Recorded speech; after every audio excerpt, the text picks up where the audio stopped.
ये एक मंजिल है तो रास्ते भी होंगे और एक मेंटर भी जो मुश्किलों को आसान बना दे। नतीजे संयोग नहीं होते, दूसरों से बेहतर स्कोर होते हैं। GS Score, an institute for civil services. Good career is a process, and mentoring at GS Score is driven by primarily two objectives. One is empowerment and another is excellence. This is what we are known for. कामयाबी की राह पर 1000 से भी ज्यादा निशान। GS Score.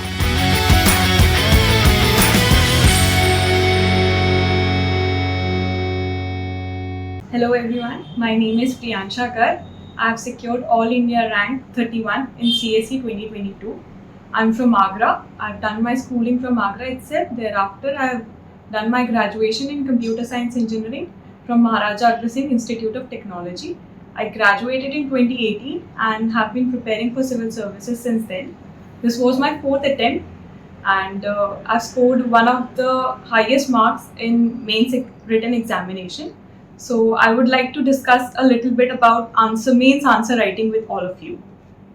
So I think what's very important with answer writing is that you need to keep certain pointers in head. That completing the paper should take topmost priority. Then the structuring of answers is of utmost importance. Third, what one must do should meet the demand of the question. Every subpart of the question should be adequately addressed and the demand in terms of the directive given should be met. Fourthly, the introduction and conclusion adds a certain essence to the answer. Fifth pointer that I would like to state is value addition, which comes after you have completed the above four, which includes keeping in examples, committees, judgments, articles, data, facts. All of this is value addition. Then the sixth and the last thing that you must focus on is diagrams and flowcharts. So this is the list that I followed while writing my test series and my previous year questions, and this should be done on a priority basis from 1 to 6. Also, I'll be discussing 1 or 2 questions with all of you so that you understand how to approach answer writing.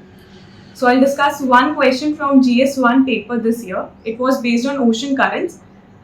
This was a pretty simple question, but when it was asked in 15 marker, it became a challenge to fill up 3 pages.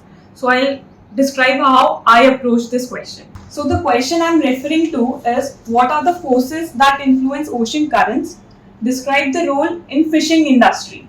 So this is a very easy question which can be easily done from the NCERT knowledge. There's a question, all the ocean currents given in NCERT, then there is a diagram as well, which were important to address this question. So the first thing is that structure needs to be maintained all throughout the answer. So for my intro, I would define ocean currents. So you can go with the NCERT definition. What are ocean currents? Then the types of ocean currents can be also written over here.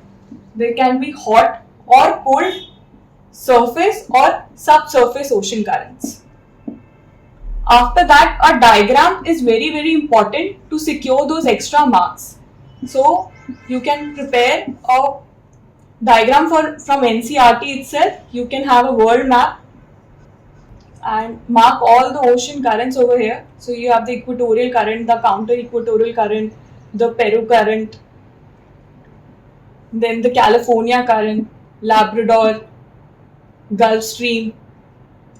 Here again, near Japan, we have the Uashio and Kuroshio currents. So you mark all these on the question diagram. Then we come to the demand of the question. So the question asks for what are the forces that influence ocean currents. So these can be, again from NCERT, if you read the chapter, there are different forces mentioned. For example, there is Coriolis force, then there are pressure belts, and planetary winds that influence the ocean currents. Then the distribution of landmass. Then another force can be the thermohaline cycle and distribution. So this is the main demand. So when I wrote this question in the exam, my first page consisted of all of this. Then this was on the second page. Now let's come to the second aspect of the question. The second aspect says describe their role in the fishing industry. So again a subheading, role in fishing industry, on the third page or somewhere on the second page. You box that heading and then you start defining what are their roles. So fishing industry thrives anywhere where the hot and the cold currents meet. So explain why this happens. There is phytoplankton growth in the region. So this is the main reason why fishing industry thrives over there. Then give an example. Example is Newfoundland. Then another thing is when there are hot currents in the higher latitudes, these in the higher latitudes, the ports are ice free. This leads to better connectivity and transportation, so the fishing industry thrives. After this, I give two examples very prominently, that is of Newfoundland, and drew diagrams for both. So I divided my page and drew my diagrams. Newfoundland near North America, where the Labrador and the Gulf Stream meets, and in Japan, where there is another world famous fishing ground, where the Kuroshio and the Oyashio current meets. So when you address a question very systematically, you are able to answer every part, and every part very comprehensively with diagrams. In GS1 geography portion, I would say diagrams are very, very important. Another thing that can be done if you miss any of the other portions and still want to make sure that there is a certain edge to your answers, you can address another aspect of what other aspects influence the fishing industry. So there can be that port connectivity, high altitude processing, high latitude helps the processing of fishing industry. Otherwise, in the temperate tropical regions, the fishes tend to get stale more easily. And then you conclude your answer. I think this provides you with a very good sufficient content for a 15-marker question, which includes diagram, structuring, a good intro, a good conclusion, and all the demands have been addressed. So one question I would like to discuss is from GS4, and this is the very dreaded portion of quotations. How to address those quote-based questions.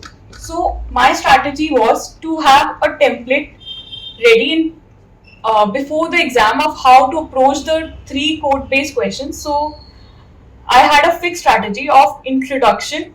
For introduction, I would try to introduce either with the meaning of the quote or with a similar quote. Then a small paragraph where I would explain of what this quote means to me.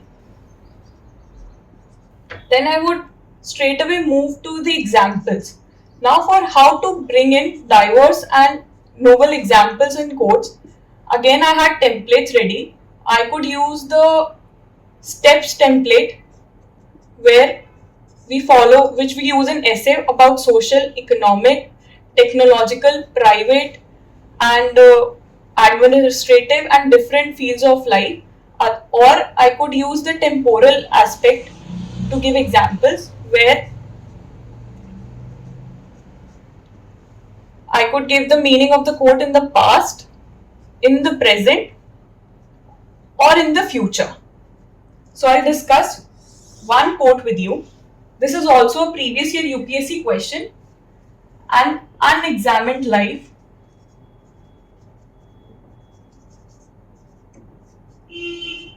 is not worth living. UPSC has asked this a couple of years back. So how would have I approached this question would have been that I would have introduced this with a quote on self-reflection. One of the quotes that I know is knowledge of self is mother of all knowledge.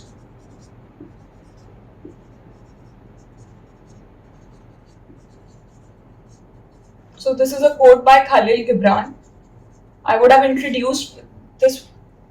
Then I would tell why an unexamined life is not worth living, or the negative of it, why it is important to examine your life. So for me, I think examining one's life is important to set the right goals for course correction,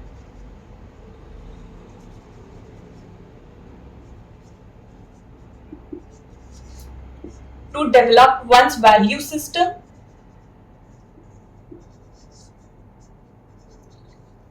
these pointers can be taken from the UPSC syllabus itself. UPSC syllabus in ethics gives you a lot of terms and terminology that can be directly used in your answer. For example, value system is directly given in UPSC. Then I would come to examples. My examples, I'm not writing all of them, just giving some examples like I would have given an administrative example where Justice